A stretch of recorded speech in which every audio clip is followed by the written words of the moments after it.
দারুণ সুস্বাদু একটা চাল কুমড়ো ছেঁচকি এইরকম সরু সরু করে কাটবে, খোসাটা ছাড়িয়ে নিয়ে। নারকেলটা আমি কুড়িয়ে নিয়েছি, সরষের তেল দিয়ে নেব।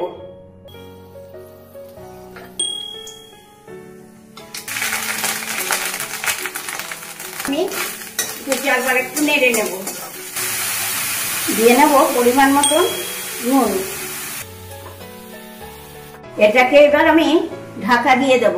কেন বলো তো, এটা থেকে যেটুকু জল বেরোবে আর ওই তেলটা আর জলটা একসাথে করে এটা নরম হয়ে যাবে, তাতে ভালো হবে। তোমরা চাইলে নাও দিতে পারো। দেখো জলটা আমার শুকিয়ে গেছে, আমার চাল কুমড়ো ছেঁচকি হয়ে গেছে।